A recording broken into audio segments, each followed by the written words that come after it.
Sebelumnya, Assalamualaikum warahmatullahi wabarakatuh. Waalaikumsalam warahmatullahi wabarakatuh. Selamat pagi dan salam sejahtera untuk kita semua.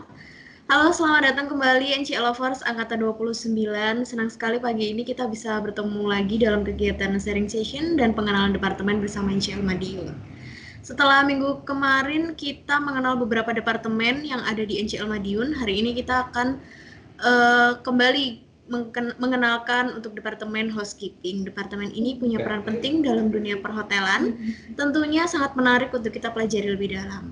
Sebelum kita masuk ke sesi utama, mari kita sambut terlebih dahulu sambutan hangat dari manajer NCL Madiun, Bapak Yohanes. Kepada Pak Yohanes, kami persilakan.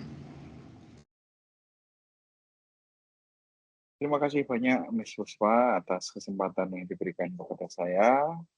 Baik, Assalamualaikum warahmatullahi wabarakatuh. Waalaikumsalam warahmatullahi wabarakatuh. Oke. Terima kasih teman-teman sudah kembali bersemangat hadir pada kesempatan pagi yang berbahagia ini.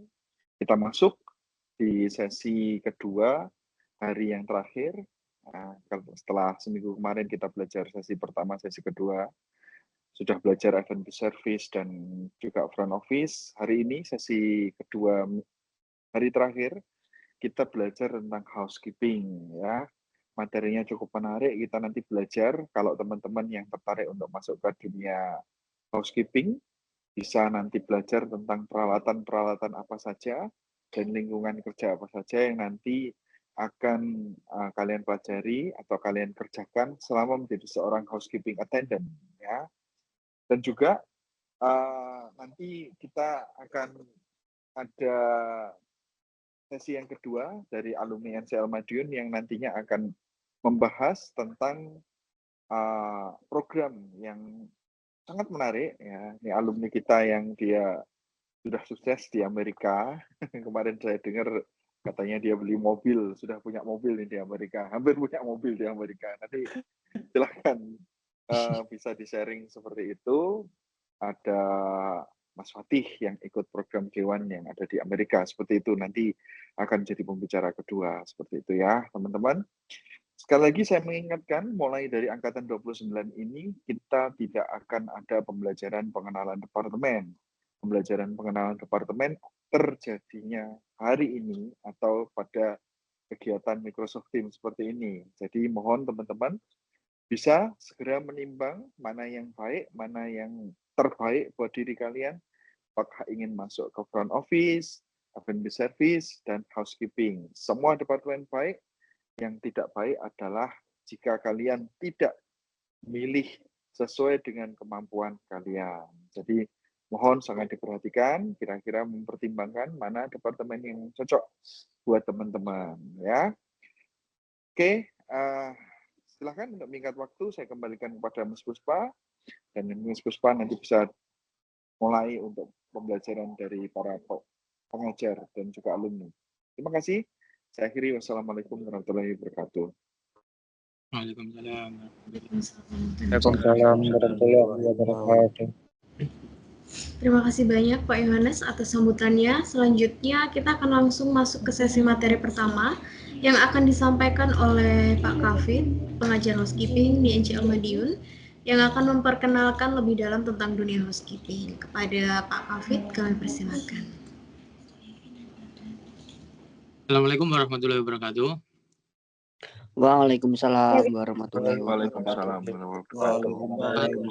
Ya, ini kita bertemu lagi di sesi kedua untuk introduction tentang Departemen Housekeeping ya. Semoga semuanya sehat dan masih semangat tentunya mengikuti Zoom kali ini sampai selesai nanti.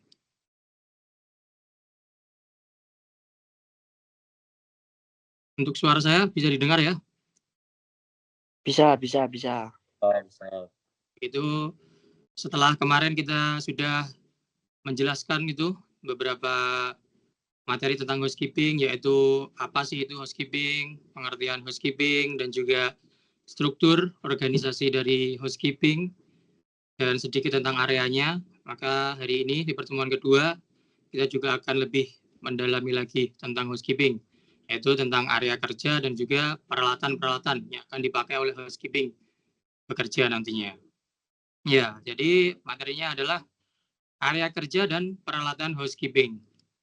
Dengan tujuan pembelajaran mengenal area kerja harian housekeeping dan alat-alat yang digunakan untuk menjaga kebersihan dan kenyamanan hotel.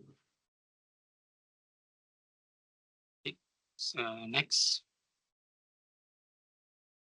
Ya, kemarin kita sudah sedikit menyinggung ya tentang area kerja dari housekeeping tersebut ya. Ada beberapa area kan kemarin.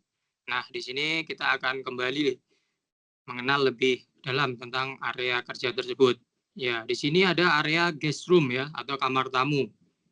Mungkin kemarin masih ingat yang mengerjakan kamar itu bagian apa yang ada di housekeeping mungkin? Ada yang bisa menjawab? Room attendant. Ya, sangat benar. Jadi yang mengerjakan atau fokus di kamar itu adalah bagian room attendant ya. Oke, terus di kamar tersebut ada area bedroom dan area sekitarnya dan juga bathroom atau area kamar mandi. Oke, lanjut yaitu ada public area ya. Itu public area attendant ini fokusnya di area publik yang ada di hotel. Contohnya seperti lobby, lift, staircase, koridor, toilet umum, maupun restoran dan area hotel lainnya. Lalu ada juga linen room dan juga laundry room. Mungkin masih ingat siapa yang fokus di area ini? Ada atau tidak yang ingat yang bagian linen room dan juga laundry room? I'm forget, Mister. You forget? Oke. Jadi Yes.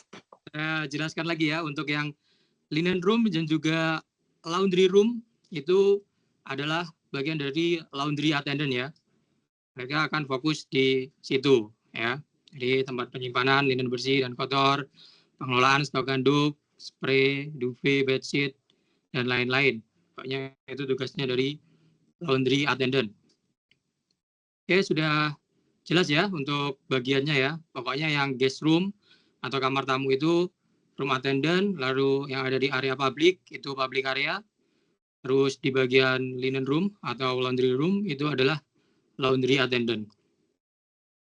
Oke, mungkin untuk area kerja sudah ada gambaran. Mungkin kita bisa next. Ya, selanjutnya adalah peralatan kerja dari housekeeping. Ya, jadi ada dua kategori peralatan di housekeeping tersebut. Ada yang manual tools atau alat manual dan juga mechanical equipment atau alat yang menggunakan mesin ya. Jadi ada yang manual dan yang menggunakan mesin. Untuk yang manual, itu mungkin kalian sudah sering jumpai itu. Contohnya seperti sapu, kain microfiber, pel, sikat, ya di sini window washer, squeeze, feather duster, kemoceng, ember, dan juga sponge. Dan tentunya masih banyak lagi lainnya. Mungkin nanti di sini kalian belum tahu tuh tentang apa itu window squeeze ya. Nanti itu akan dijelaskan lebih lanjut ketika sudah face to face di NCL ya. Nanti alat-alatnya, namanya sekaligus dengan bahasa Inggrisnya ya. Ketika kita sudah di NCL nanti. Oke, selanjutnya adalah mechanical equipment atau alat yang menggunakan mesin. Jadi di sini alat yang menggunakan mesin itu seperti vacuum cleaner, floor polish mesin ya, lalu ada blower, lalu shampooing carpet mesin ya, dan masih banyak lainnya. Tentunya semua peralatan ini nanti yang akan mengambil departemen housekeeping, nanti kalian akan praktek semuanya ya. Entah itu yang dari manual maupun yang pakai mesin. Jadi kita akan praktek semua tuh. Dan alatnya semuanya ada di NCL Madiun. Oke, mungkin bisa next untuk gambar dari alatnya. Ya, ini sedikit gambaran ya dari alatnya yang manual. Jadi seperti itu.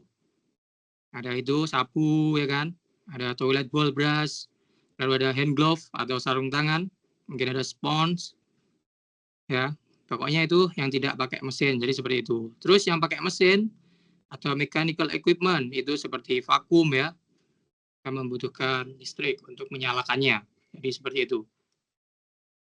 Baik, sudah ada gambaran ya untuk peralatannya. Oke, selanjutnya tidak ini juga termasuk alat yang tentunya akan digunakan housekeeping ya ketika bertempur. Apalagi ini untuk room attendant biasanya ya.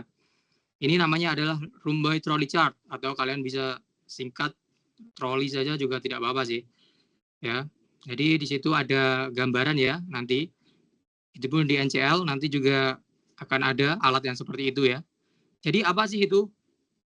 Room by trolley chart atau trolley ya itu adalah alat beroda ya yang digunakan Departemen Housekeeping untuk membawa seluruh peralatan kerja mereka atau peralatan pembersih mereka ya.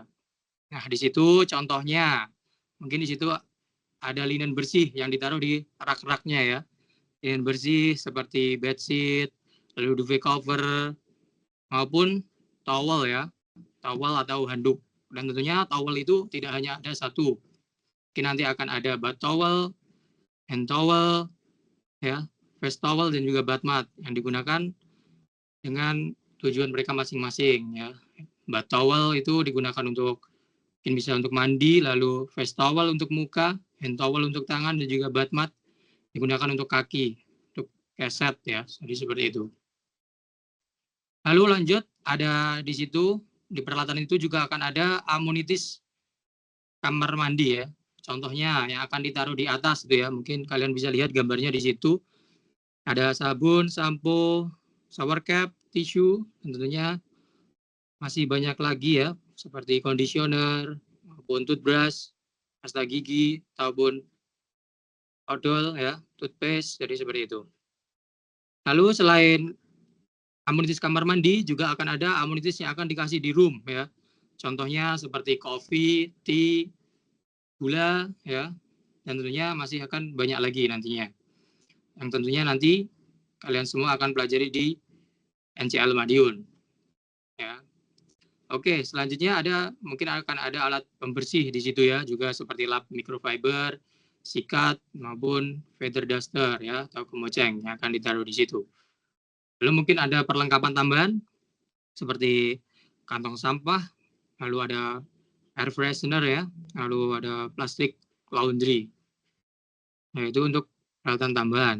Dan di situ ada mungkin kalian bisa lihat tuh, ada 2 tempat soil ya atau 2 tempat soil linen pembuangan yang berwarna coklat ya, bisa dilihat di situ. Itu fungsinya untuk membuang, satunya untuk membuang sampah dan satunya untuk membuang linen yang kotor ataupun towel yang kotor ya. Jadi seperti itu. Oke, untuk trolley chart itu saja, bisa next. Ya, selanjutnya ada jenis chemical pembersih ya dan fungsinya. Mungkin apa sih itu chemical? Mungkin dari kalian ada yang belum tahu apa itu chemical ya. Jadi chemical itu adalah pembersih zat kimia ya yang digunakan untuk membersihkan kotoran, membunuh kuman, menghilangkan noda membandel dan juga menjaga kebersihan dan sanitasi. Ya, tentunya chemical itu ada banyak macamnya ya, tidak hanya satu yang digunakan untuk fungsinya mereka masing-masing. Oke, dan tentunya untuk menggunakan chemical kita juga tidak boleh asal-asalan ya. Jadi tidak boleh tuh semprot asal terkena bagian wajah atau apa ya. Jadi kalau bisa kita menggunakan chemical juga harus menggunakan PPE ya atau personal protective equipment atau alat pelindung diri. Contohnya ya seperti hand glove ya atau sarung tangan ataupun juga bisa menggunakan masker ya karena itu adalah zat kimia ya kan air biasa. Baik, langsung saja kita jelaskan untuk macam-macam chemical dan juga fungsinya ya. Mungkin di sini saya akan terangkan tidak semua ya, mungkin ini hanya basicnya saja. Ya, di sini nomor 1 ada disinfektan. Ya, fungsinya itu membunuh bakteri dan juga virus. Lalu ada glass cleaner yang fungsinya untuk membersihkan kaca ya. Lalu ada air freshener, itu mengharumkan ruangan. Contohnya ketika nanti itu selesai membersihkan ruangan tuh ketika contoh room attendant setelah membersihkan kamar maupun kamar mandi ya agar areanya baunya fresh lagi dan juga wangi maka disemprotkan air freshener ya. Jadi seperti itu. Lalu ada floor cleaner untuk membersihkan lantai. Lalu ada toilet cleaner, membersihkan area toilet dan juga kamar mandi. Dan terakhir ada multi-purpose cleaner atau MPC. Ya, ini adalah pembersih serbaguna untuk membersihkan berbagai jenis permukaan dan kotoran. Itu bisa digunakan di beberapa macam area ya, karena ini namanya multi-purpose cleaner. Jadi seperti itu ya. Oke, jadi untuk hari ini yaitu tentang area kerja dan juga alat-alat maupun chemical ya di sini. Tentunya nanti kita masih akan ada satu pertemuan lagi di pertemuan terakhir ya. Jadi untuk hari ini mungkin kalian bisa foto tuh di situ atau screenshot ya untuk sedikit pembahasannya, dan tentunya nanti kita akan yang memilih departemen housekeeping tentunya itu semua akan dipraktekkan semua dari alat-alatnya dan juga chemicalnya juga ya. Semuanya ada di NCL Madiun. Jadi seperti itu ya. Oke, mungkin dari saya cukup itu saja ya. Mungkin nanti kalau ada pertanyaan bisa di-keep dulu. Tentunya habis ini nanti akan ada sharing session dari alumni tentunya yang dikatakan Pak Iyo tadi, yaitu sudah bekerja di Amerika. Tentunya nanti kalian akan mendengar ceritanya ya. Baik, mungkin cukup itu saja dari saya. Apabila ada salah kata, saya mohon maaf. Ya, sekian dari saya. Wassalamualaikum warahmatullahi wabarakatuh. Waalaikumsalam. Warahmatullahi wabarakatuh. Baik, balikan ke Miss Puspa. Terima kasih. Baik, terima kasih banyak Pak Kafid sudah memaparkan dan menjelaskan materi tentang housekeeping. Oh ya, bagi teman-teman yang ingin bertanya bisa mulai diketikkan di kolom chat ya. Ini langsung saja kita masuk ke materi kedua, akan ada sharing pengalaman langsung dari alumni NCL yang saat ini telah bekerja di industri perhotelan di Amerika. Ini akan menjadi kesempatan berharga buat teman-teman semua untuk mengetahui gambaran nyata gimana sih di dunia kerja itu sendiri. Langsung saja kepada Kak Fatih kami persilakan. Ya. Assalamualaikum warahmatullahi wabarakatuh. Waalaikumsalam Waalaikumsalam warahmatullahi wabarakatuh. Salam sejahtera untuk kita semua. Perkenalkan, nama Abang Fatih Hardiansyah. Abang alumni dari NCL Madiun angkatan ke-25. Abang berasal dari Aceh Tamiang pusatnya. Dan Abang sekarang bekerja di Amerika, di Wisconsin Dells. Dan ini pengalaman pertama Abang yang langsung terjun ke Amerika setelah magang dari Taiwan di tahun 2024 kemarin. Dan mungkin Abang juga alumni pertama di angkatan Abang yang berangkat langsung ke Amerika pada saat itu. Ya, pengalaman Abang di sini pastinya menakjubkan ya, soalnya kan Amerika itu sangat bagus untuk cari uang dan sangat ideal lah untuk bagi para pelajar dan juga untuk mencari pengalaman di sini.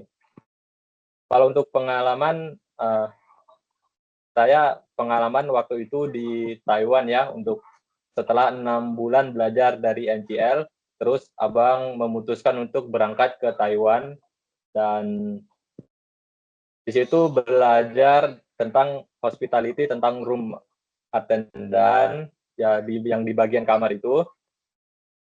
Terus Abang itu di situ selama 6 bulan. Setelah itu Abang memutuskan untuk mengurus visa J1 itu di Bali, karena Kak Jo mengusulkan untuk mengurus visanya datang ke Bali. Terus Abang datang ke Bali dan mengurus itu selama 6 sampai 8 bulan. Setelah itu saya dapat langsung keterima di interview ke Amerika dan langsung mengurus interview visa dan berangkat dan bekerja di sini selama 1 bulan. Abang di sini datang itu sampai di tanggal 19 Mei bulan kemarin, dan sekarang ini di bulan Juli, dan seminggu yang lalu abang juga alhamdulillah sudah membeli mobil di sini langsung, Hyundai tahun 2012, itu masih bagus mobilnya untuk kerja sampingan di sini. Dan kalau untuk penghasilannya dari pekerjaan itu biasanya abang dapat 2.500 sampai 3.000 lebih untuk di hotel aja, kerja sebagai pekerjaan utama.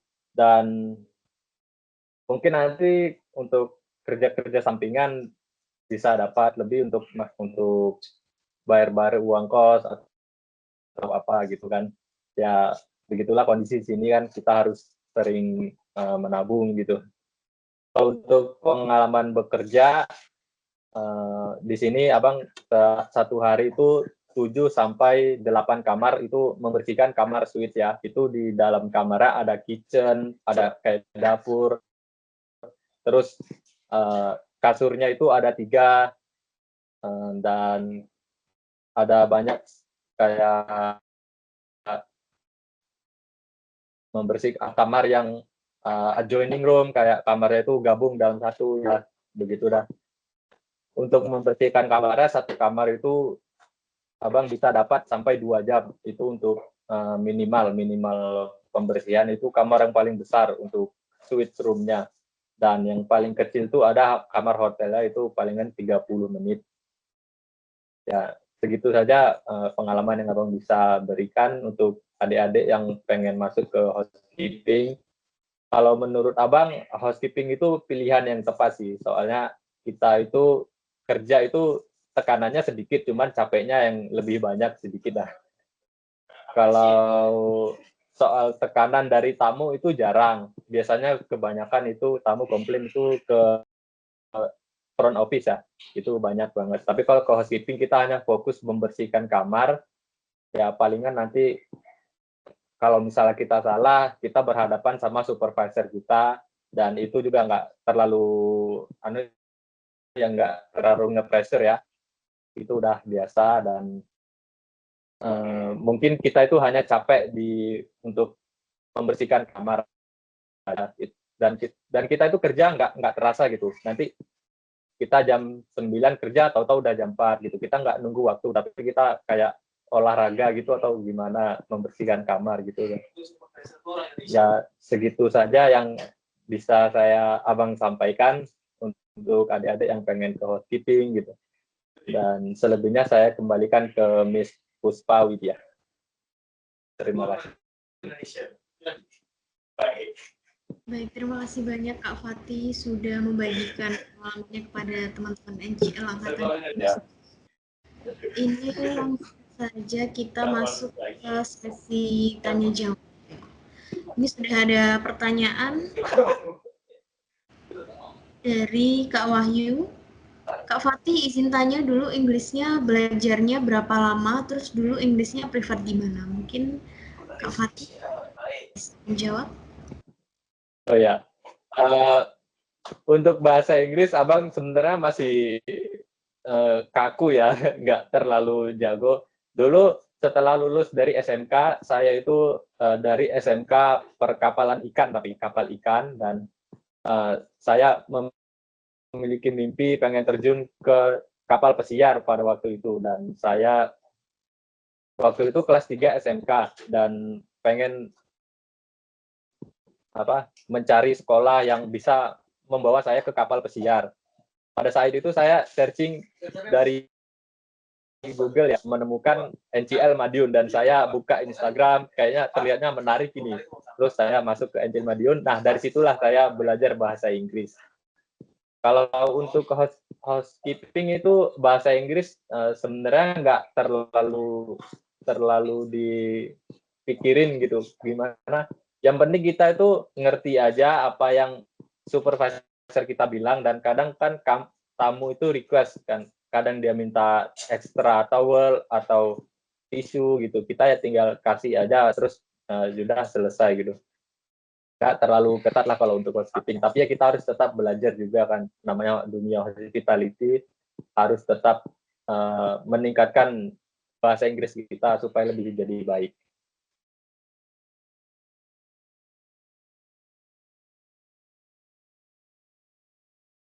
Mungkin Sudah ada begitu tambahan saja, nih.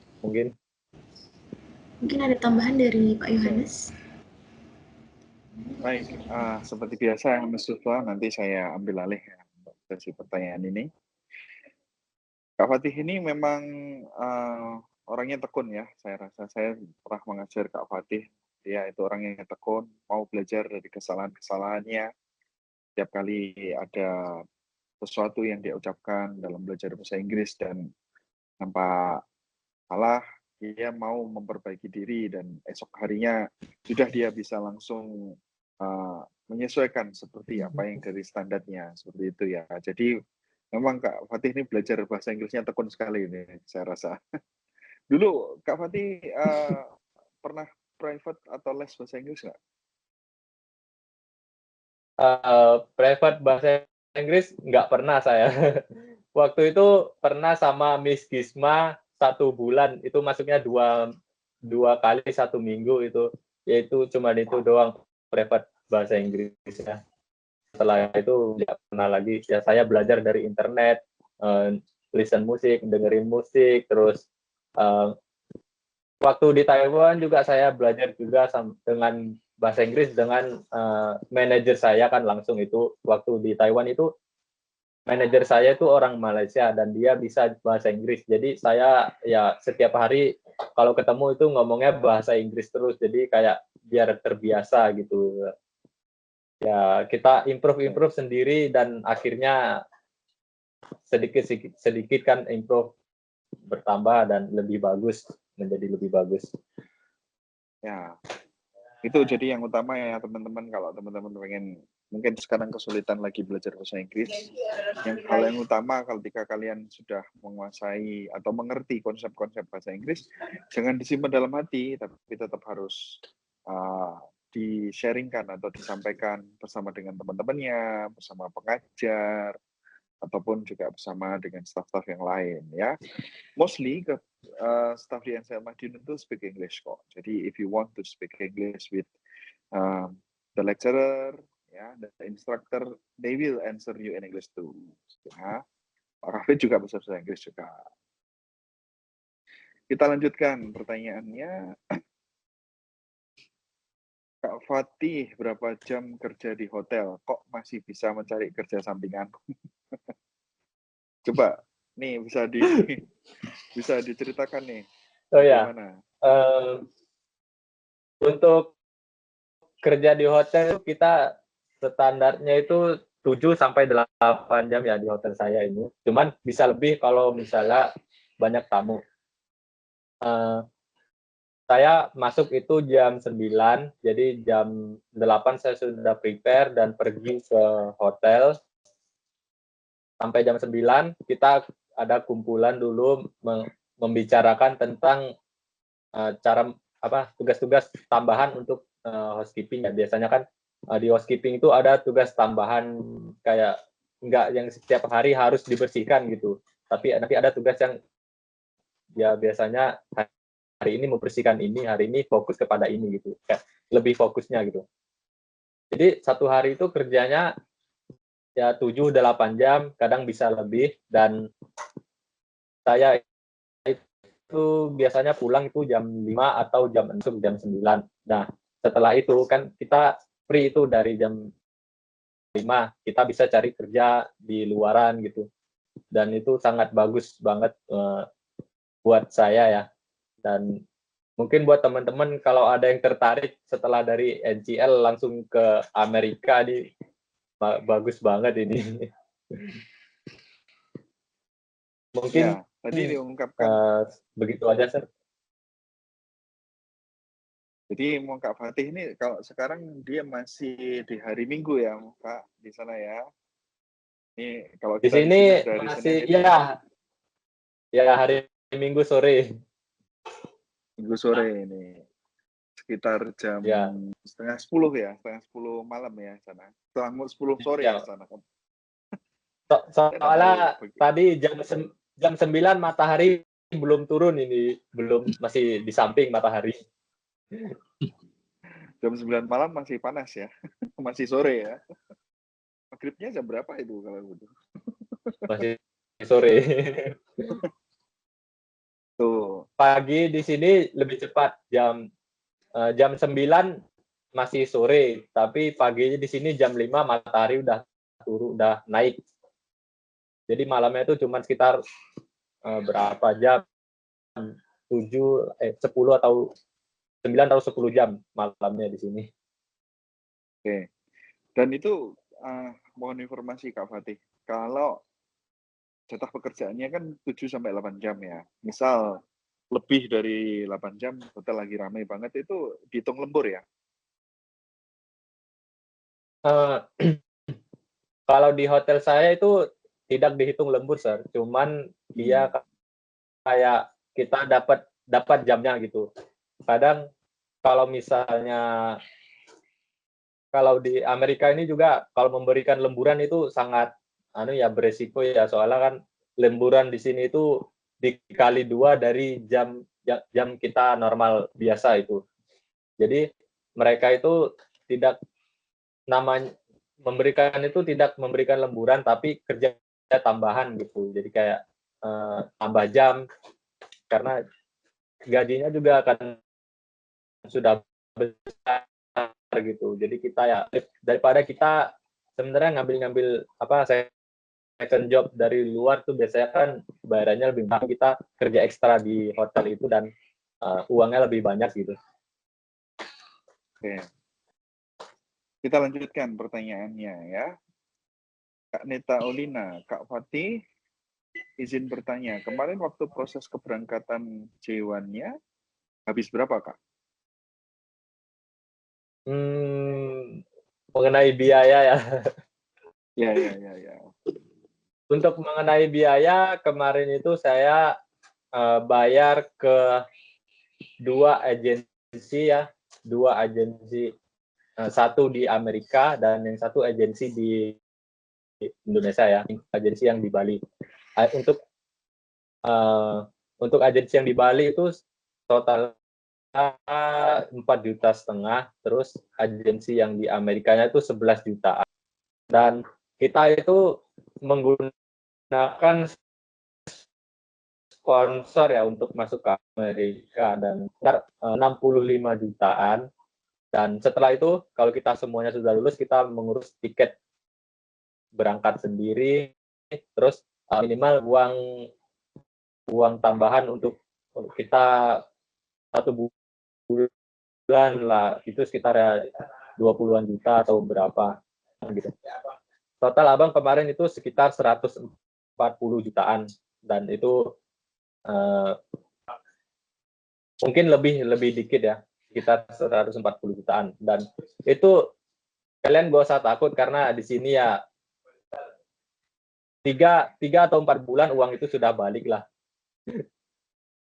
Kalau di sini kita kerja jangan foya-foya kayak orang yang di sini ya. Orang sini kadang beli parfum itu sampai $100.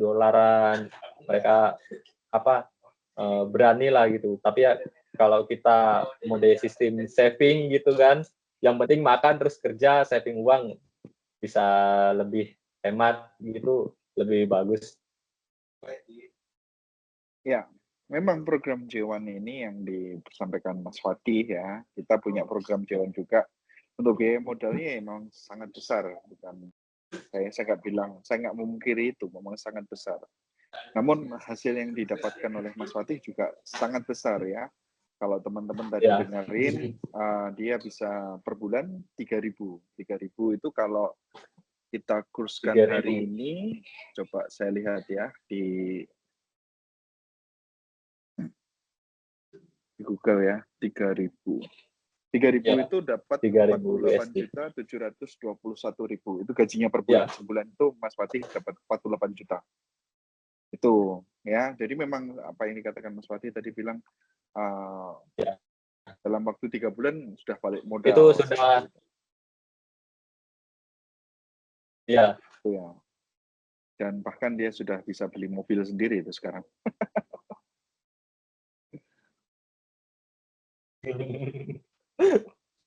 Kita lanjutkan. Mobil di Amerika juga nggak terlalu mahal ya. Sekitaran 3 ya. Yang penting mobilnya tuh berguna untuk kerja gitu ya, atau kita untuk mencari kerja tambahan. Kalau perharinya teman saya pengalaman ini yang sudah jadi Grab di sini satu hari dari pagi mungkin sampai jam 4 atau jam 5 saja itu $100 atau $150 sudah dapat di tangan. Tuh ya. Jadi untuk $150 itu kalau kurs sekarang 2.400.000 sehari. Iya. Jadi satu hari. Emang di sana sistemnya 52 atau 61, Mas?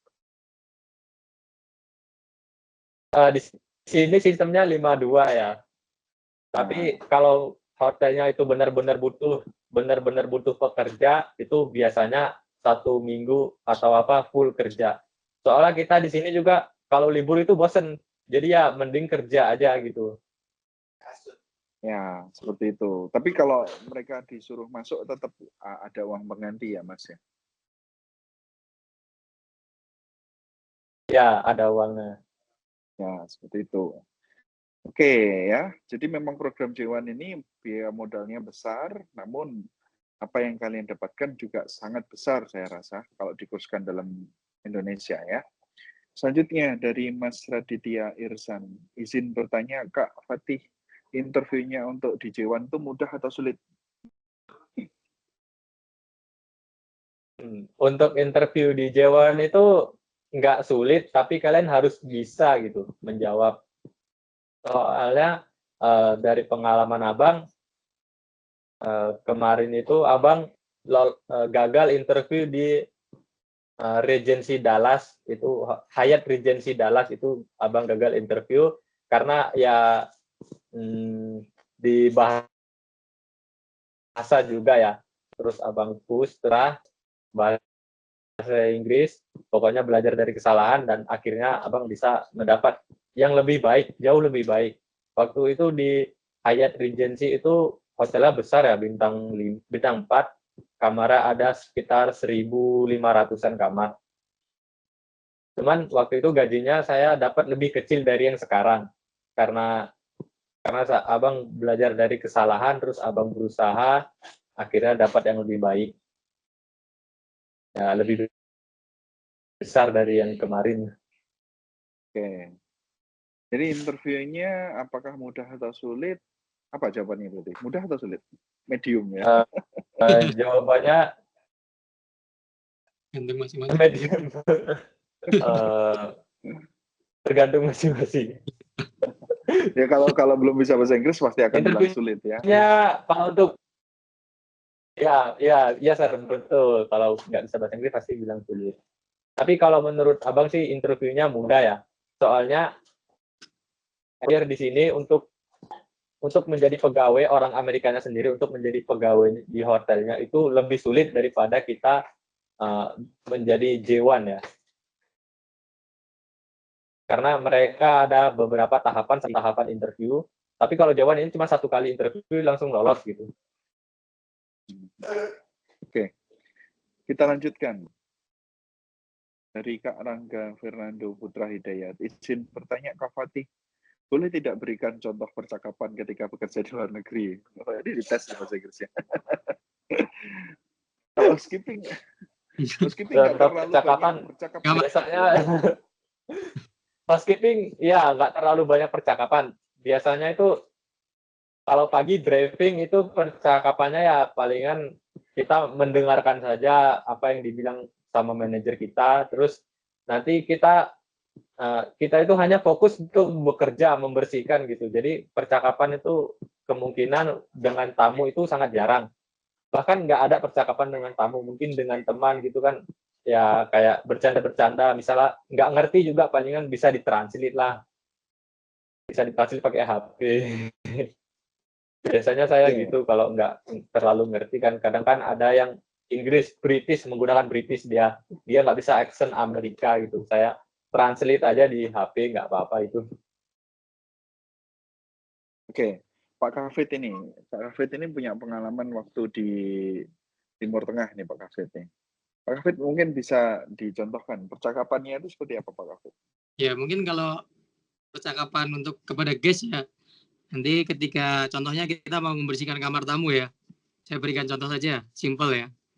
Ya housekeeping mau knock the door nih, kita knock the door aja, saya housekeeping, jadi seperti itu ya, sampai 3 time ya atau 3 kali. Terus kalau guestnya udah keluar, kita tanya tuh kalau ada guestnya, good morning sir, mungkin kalau ada namanya ya, good morning Mr. Fatih Ardiansyah, can I clean your room? Jadi bisa seperti itu ya. Nanti kalau guestnya mengizinkan, ya kita masuk. Mungkin juga bisa bertanya nanti kayak, before I start clean your room, maybe some preference ya. Tahu itu artinya kalau sebelum saya mulai mengerjakan kamar, mungkin ada preference atau request dari guestnya ya. Jadi seperti itu.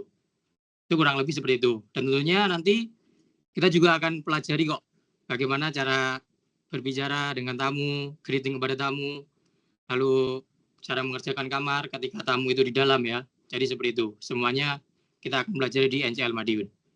Oke, terima kasih Wai. Ya. Kita lanjutkan dari Mas Setiawan Bagus. Izin bertanya untuk Kak Fatih. Apa kesalahan Kak Fatih dalam proses belajar menjadi housekeeper, supaya kita tidak melakukan kesalahan yang sama nih?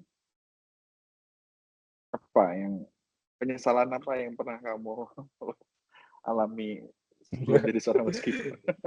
Pengalaman. Kesalahan apa? Apa ya, Sir?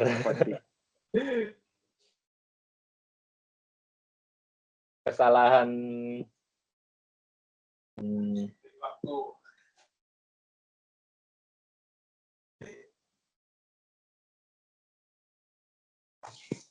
apa kesalahannya? Bingung ini. Bingung berarti Kak Fatih nggak pernah kesalahan ya lagi dalam belajar. Nggak apa-apa. Memang kesalahan. Housekeeping ilmunya nggak waktu belajar selama dia mendengarkan sesuai dengan SOP, melakukan sesuai dengan SOP, mendengarkan setiap arahan dari supervisor, pasti kita nggak terlalu aman. Kalau Pak Kafid, betul. Pak Kafid, apa sih kesalahan Pak Kafid? Pak Kafid kan juga alumni NCL nih. Iya, kesalahan NCL lama tapi Ini kesalahan dalam proses belajar nih Kak. Pak. Proses belajar. Ya proses belajar pasti dulu tetap ada ya salahnya ya. Mungkin kita dulu belum tahu tuh cara making bed yang benar dan juga cepat. Tapi kan seiring berjalannya waktu kita belajar ya, kita memperbaiki kesalahan tersebut. Jadi kita bisa making bed dengan rapi dan juga cepat. Ya jadi itu aja sih. Kalau dari saya pribadi bukan siswa ya, tapi saya pengajar ya. Kalau dari saya, kesalahan yang paling banyak sering dilakukan anak-anak housekeeping itu tidak mau belajar bahasa Inggris. Mereka terlalu menganggap betul itu, Sir. Ya, saya banyak siswa NCL itu yang mereka mengambil housekeeping dan mereka malas sekali belajar bahasa Inggris. Ketika nanti sudah banyak job untuk keluar negeri, banyak anak housekeeping yang tidak bisa mengikuti atau lolos dalam interview itu. Saya rasa ini bukan kesalahannya Kak Fatih, bukan kesalahannya Pak Kafid, karena saya tahu mereka berdua murid saya dan saya tahu mereka itu sangat tekun sekali dalam belajar bahasa Inggris. Namun teman-temannya banyak sekali yang mereka nggak mau belajar bahasa Inggris. Gitu. Yang menganggap remeh bahwa saya housekeeping, saya nggak perlu pintar bahasa Inggris seperti anak F&B service. Padahal nanti kalau mendapatkan job kan butuh interview ya. Dan interview itu menggunakan bahasa Inggris. Oke. Saya lanjutkan pertanyaannya. Jadi sebelum ke NCL, Kak Fatih apa masih belum bisa bahasa Inggris? Kak Fatih sebelum masuk NCL udah bisa bahasa Inggris belum? Atau hanya yes, no, I love you? Yes, I love you aja, Sir. Waktu itu sebelum masuk NCL, bahasa Inggris tuh cuman ngedengerin musik aja sih, Sir. Kayak ngedengerin, listening. Cuman untuk speaking itu ya, jangankan speaking, nge-reading aja nggak bisa saya. Begitu masuk NCL, mulai mengasah selama 6 bulan. Dan pengalaman paling dapatnya saya itu ya ketika di Taiwan itu. Ketika di Taiwan saya sering ngomong bahasa Inggris dengan manajer saya kan. Nah, disitulah saya dapatnya untuk ngomong bahasa Inggris. Oke. Lanjutkan, Valentino ya, Yasin Al-Basor. Kak Fatih, saya izin bertanya. Kalau boleh tahu, Kak Fatih sehari-harinya makan minum itu pakai uang sendiri atau dapat dari hotel, Kak? Di hotel dapat duty meals atau enggak?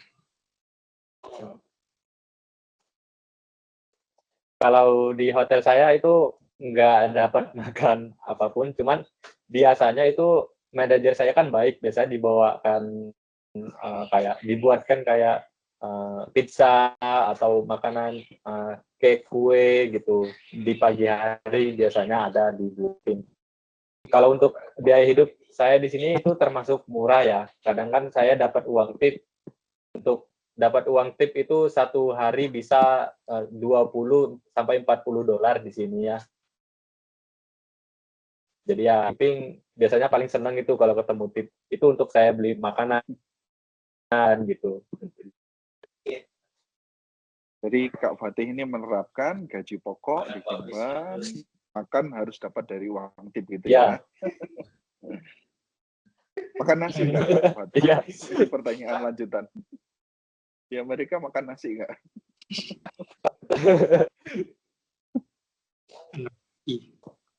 Makan. Kalau di Amerika itu bahan pokok itu itu lebih murah ya daripada di Indonesia, kayak seperti beras 10 dolar untuk 10 kilogram. Jadi itu sangat bagus. 10 kilogram itu ya sekitar 150.000 kan. Kalau di Indonesia mungkin lebih mahal beras ya, atau sama aja gimana. Tapi kan untuk gaji di sini kan lebih besar gitu. Biasanya saya 1 bulan itu 20 kilogram beras, terus beli-beli kayak ikan, udang, masak sendiri, jadi lebih hemat kita masak sendiri. Ya begitu sehari-hari di Amerika. Oke, saya lanjutkan dari Kak Neta lagi ini. Kak Neta nggak mau buka mic aja ini. Saya bacakan ya Kak Neta ya. Izin bertanya lagi, Sir. Kalau misalnya kita magang di dalam negeri dan tidak memilih magang ke luar negeri, apakah kita bisa melamar kerja di kapal pesiar? Nah, ini bukan Pak Kak Fatih. Nah, bisa. Ya, contohnya itu Pak Kafid. Contohnya Pak Kafid. Pak Kafid dulu kan magangnya dalam negeri ya Pak Kafid ya? Iya, di Surabaya Pak. Nah. Ya, Pak Kafid itu magangnya di Surabaya dulu. Memang Kak Fatih magangnya di luar negeri dan setelah itu lanjut kerja di luar negeri. Pak Kafid itu dulu saya masih ingat dia magang di mana? Pak? Sangrila Pak, Sangrila Surabaya. Di Sangrila Surabaya. Di Sangrila Surabaya, selesai magang, setelah itu kerja di luar negeri dan kerja di kapal pesiar. Seperti itu ya, Kak Neta ya. Jadi teman-teman yang berencana untuk magang, saya tak pengen ke dalam negeri aja dulu baru ke luar negeri. Boleh sekali ya. Silakan. Mau magang di Bali, Surabaya, atau ke Jakarta, atau misal kalian rumahnya di Medan sana ya, kamu bisa magang di Medan itu juga boleh, magang di dalam dekat rumah itu boleh. Namun setelah daripada itu proses selesai magang langsung hubungi NPL, hubungi PKK untuk kerja di luar negeri seperti itu ya. Sama seperti Kak Fatih ini langsung menghubungi PKK, Pak Kafid juga langsung menghubungi PKK, setelah itu langsung proses ke luar negeri. Oke ya. Lanjutkan. Kita lanjutkan. Rizky Prayoga. Persiapan yang sulit untuk ke Amerika itu apa saja, Kak? Seperti lamanya berapa? Lamanya tadi 6-7 bulan, tapi persiapannya apa saja, Kak Fatih? Yang sulit apa? Yang sulit persiapan bahasa aja. Bahasa Inggris ya. aja kalau menurut saya, karena kalau meskipun saya bahasa Inggris sudah bisa lah untuk ngomong, tapi begitu kita interview itu kadang kita gugup atau apa gitu kan. Nah, di situ kesalahan yang paling banyak orang lakukan gitu. Waktu interview merasa gugup, terus HRD-nya bertanya dan kita jadi kayak ragu-ragu untuk menjawab. Itu aja. Kalau untuk persiapan kayak fisik, yang penting sehat, jasmani, rohani, dan kuat lah untuk menerjang salju di Amerika ya. Oke. Ya, mungkin itu saja kesulitannya Ya. bahasa. Saya rasa, saya masih ingat Fatih ini sering sekali dia menghubungi saya ya. Waktu proses kita ke Amerika, kita langsung ya ngomong nggak pakai bahasa Indonesia ya, meskipun kita di Indonesia. Ini Fatih itu ngomong sama saya pakai bahasa Inggris gitu. Saya pun juga ngomong sama dia pakai bahasa Inggris ya untuk melatih. Gugup saat interview itu wajar, sangat wajar. Pak Kafid dulu waktu ke Timur Tengah langsung, kalau Pak Kafid ini anak pinter sih, murid pinter.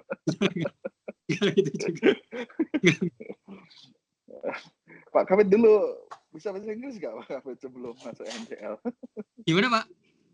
Pak Kafid bisa bahasa Inggris nggak sebelum masuk NCL-nya? Belum, Pak. Saya belum tahu bahasa Inggris juga terlalu lancar. Belum terlalu lancar ya. Tapi dulu waktu ke Timur Tengah itu langsung sekali interview dapat ya? Iya, alhamdulillah sekali interview langsung dapat, Pak. Ya. Jadi persiapan yang paling sulit itu sebenarnya bahasa. Yeah. Well, the most important when you want to speak English well, like Fatih and Kafid, both of them are my students ya. Kedua-duanya itu Pak Kafid pengajar kalian itu murid saya, Fatih ini murid yang baru saja selesai. Kedua-duanya itu mereka punya kemauan yang kuat untuk belajar bahasa. Jadi setiap saat mereka ketika ngobrol ataupun apa bersama dengan saya, dia mencoba untuk menggunakan bahasa Inggris. Seperti itu ya. Jadi teman-teman, salah nggak apa-apa, nggak jadi masalah. Bahasa itu yang penting kan paham antara satu dengan orang lain. Jadi nggak usah, kalau kalian tips dari saya nih, kalau kalian belajar bahasa Inggris, lupakan grammar. Kalau gurumu SMA, SMP itu bilang, grammarnya subjek, pakai SS, lupakan dah, penting kamu ngomong aja dulu. Gitu. Kalau you belajar grammar itu udah salah. Awal masuk belajar bahasa Inggris, langsung grammar itu kurang tepat menurut saya. Langsung belajar vocabulary, speaking, listening. Ya, seperti itu. Fatih, Fatih nih sudah di Amerika nih, saya mau tanya nih, bener nggak Fatih? Ketika dulu ngobrol-ngobrol, sekarang kamu ngobrol sama orang Amerika itu grammarnya mereka seperti apa? Kan nggak terlalu permasalahan itu kan? Iya. Nggak terlalu sir. Yang penting ngerti aja gitu. Kayak misalnya saya tiba di sini kan. Saya telah tiba di sini kayak kita bilang aja I arrived here. Where are you gitu. Ya gitu aja lah. Yang penting kan bahasa itu nggak terlalu harus grammar ya. Yang penting mereka ngerti apa yang kita bilang dan kita ngerti. Dan dulu saya juga belajar nggak pernah grammar. Saya langsung kayak dengerin musik aja, terus menghafal kosakata. Udah, kalau misalnya mau ngomong aja langsung, nggak perlu mikirin grammar. Ya itu udah tadi. Contohnya saja sudah salah secara grammar itu tadi Mas Fatih. I have arrived here. Iya. Seharusnya ada kata have ya sebelum kata arrived. Ya gitu. Ya benar.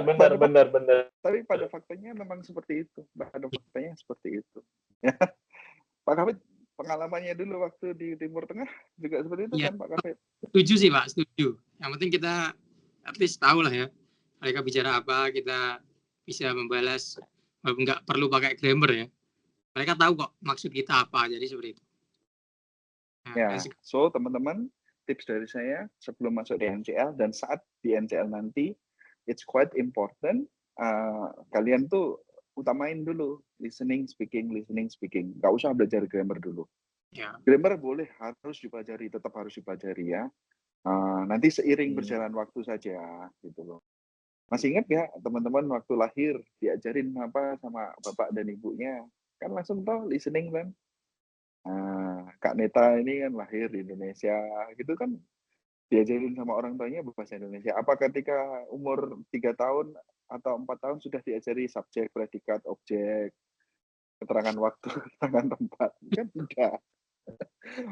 Namun seiring berjalannya waktu ketika SD, SMP, kita belajar grammarnya di bahasa Indonesia gitu. Tapi waktu kita masih kecil, kita belajar bahasa Indonesianya langsung mendengarkan dari lingkungan dan kita bicara langsung dengan mereka. Ya, bukan Pak Yohanes ini bilang grammar nggak penting ya, salah ya kalau saya bilang kayak gitu ya. Yang utama adalah kita lancarin dulu vocabulary-nya, listening-nya, speaking-nya. Seiring berjalannya waktu nanti pasti akan kita ngerti itu pola-polanya seperti apa ya. Saya lanjutkan lagi.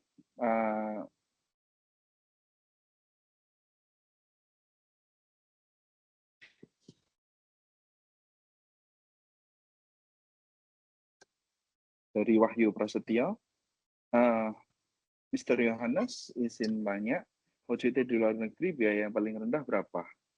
Ada di Malaysia, Kak. Di Malaysia itu paling rendah di angka 6,5. Selain daripada itu rata-rata di angka 10. Yang paling mahal J1, program yang didapat dari Kak Fatih itu. Ya, kalau di Malaysia paling rendah di angka 6.500.000. Muhammad Naufal, izin bertanya Pak Yohanes. Apakah bisa dapat J1 tapi OJT-nya di Indo, tidak perlu di luar negeri? Bisa. OJT-nya nggak perlu ke luar negeri. Terus dapat bisa J1, bisa ya. Belum Kak Fatih ini ada 2 alumni kita yang ikut J1 ya. Tiga alumni kita. Itu satu di antaranya yang tidak dari OJT luar negeri seperti itu ya. Namun pada faktanya memang tidak ada persyaratan ikut J1 harus dari lulusan luar negeri, tidak ada persyaratan itu. Yang utama adalah lolos interview bahasa Inggris tadi. Kak Wahyu Prasetyo lagi, Kak Fatih, can you give me motivations? Maaf, grammarnya acak-acakan. Oh, enggak apa-apa. Dan ini sudah ada grammar yang salah kok. Can you give me motivations? Ayo, apa sih motivasinya? Kita Mas Fatih bisa kasih motivasi buat adik-adiknya ini yang mau masuk NCL. Motivasinya apa ya? Moto hidupnya Kak Fatih motivasi apa? Moto hidup. Dari saya itu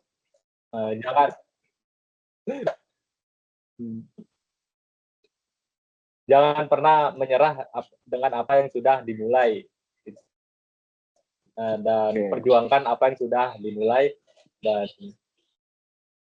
kalau misalnya kita kalah, jangan menyerah, tetap terus kejar mimpi untuk mendapatkan mimpi Amerika ya, karena di sini memang kalau kehidupan lebih lumayan dan pasti bisa untuk membangun bisnis di Indonesia ya Pak. Misalnya saya pengen, kalau daerah saya kan banyak perkebunan kelapa sawit ya, saya pengen berusaha mewujudkan untuk jadi pengusaha kelapa sawit di daerah saya, dan itu sangat mungkin bisa terjadi. Amerika itu the best ya pokoknya, dan sangat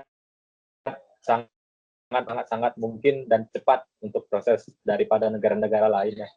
Itu saja sih, jangan menyerah terhadap apa yang sudah kita pilih. Oke, thank you very much Kak Fatih. Kita lanjutkan lagi.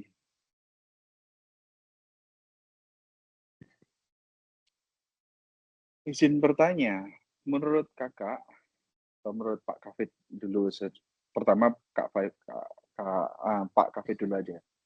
Menurut kakak, lulusan SMA apakah bisa mengejar pelajaran seperti perhotelan, seperti teman-teman yang bersekolah di bidang tersebut? Bisa nggak, Pak Kafid? Jelas Lulusan sangat SMA itu? bisa. Kenapa tidak? Why not? Saya dulu jurusan SMK tapi bukan perhotelan. Saya lebih ke ini, komputer atau software engineering. Tapi ternyata kuliah saya di NCL dan buktinya saya juga bisa tuh mengejar ketertinggalan dari orang yang sebelumnya di jurusan perhotelan. Jadi tetap bisa ya. Asalkan kalian punya niat dan juga mau belajar. Ya, seperti itu. Oke. Pak Kafid itu dulu dari SMK, dan SMK-nya bukan perhotelan ya. SMK-nya software engineering ya. Pada faktanya dia bisa bekerja, sekarang jadi pengajar dan memproses kapal pesiar seperti itu.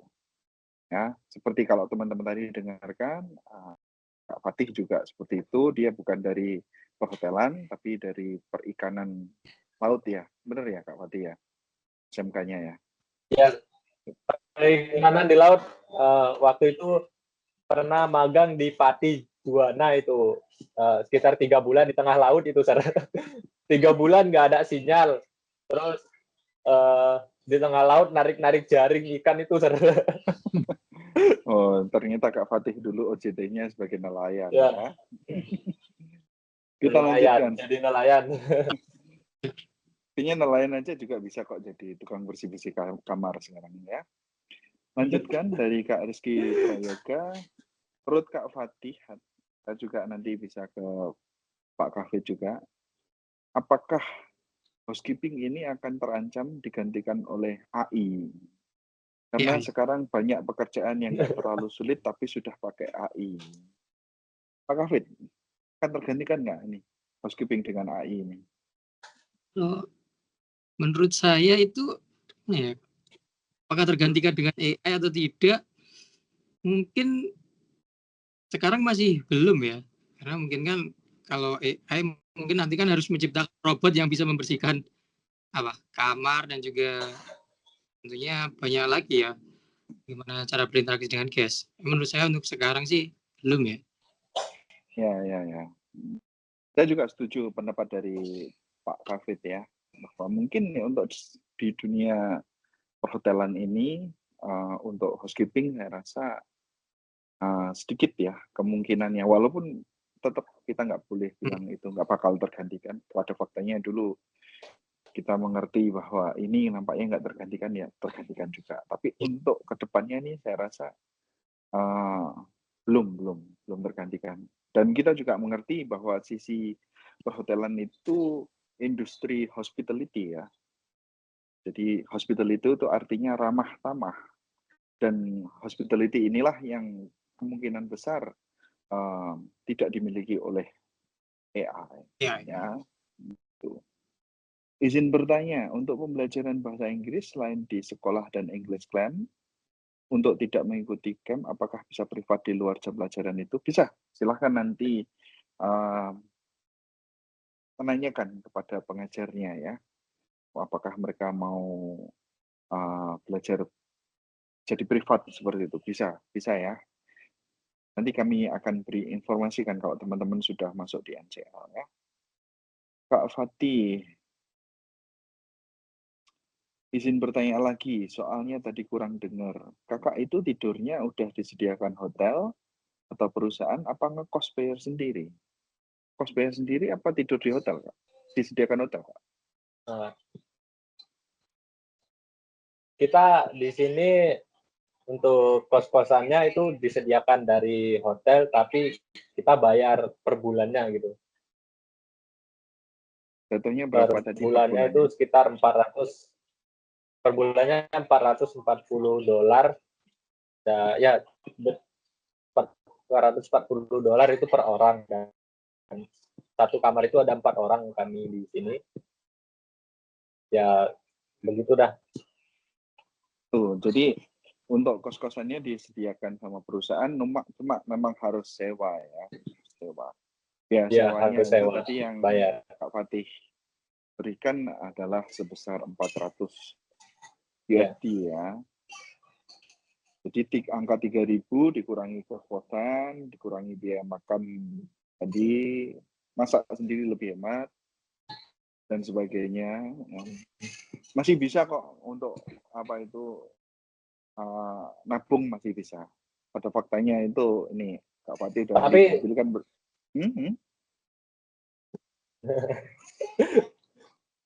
tapi itu 3.000 bersih itu, Sar. Udah, kalau kotornya di angka 3.700-an gitu. Ya, tuh. Oh, 3.000 itu udah bersih ya? Berarti sudah bersih itu maknanya Bersih. sudah dikurangin biaya Ya. tadi. Pajak kos-kosan, ya. Oh. Pajak dan kos-kosan lah. 40 juta bersih berarti ya? Oke. Ya, bersih. Nah, itu juga menjawab pertanyaan dari Kak Terang. Izin bertanya biaya hidup di Amerika berapa ini? Jadi Kak Fatih tadi dapat sekitar 3.700, biaya hidup dan sebagainya 700-an, 700-800, Ya. dia masih bisa save sekitar 3.000.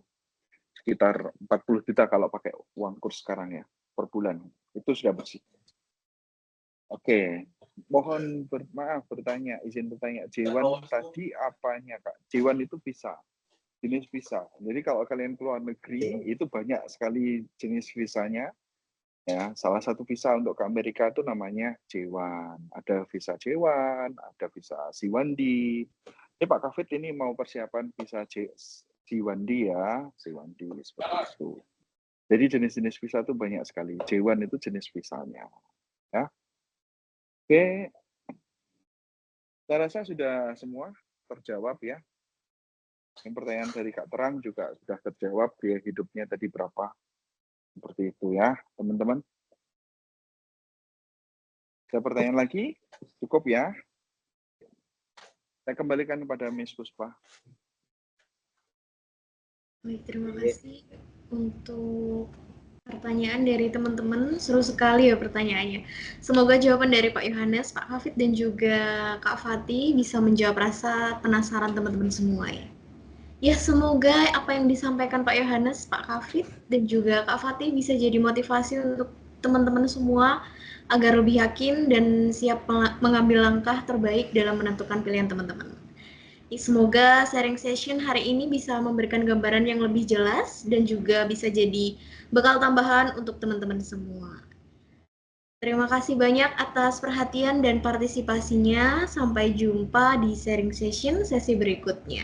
Saya pamit undur diri. Wassalamualaikum warahmatullahi wabarakatuh. Waalaikumsalam. Waalaikumsalam warahmatullahi wabarakatuh. Waalaikumsalam warahmatullahi wabarakatuh. Waalaikumsalam warahmatullahi wabarakatuh.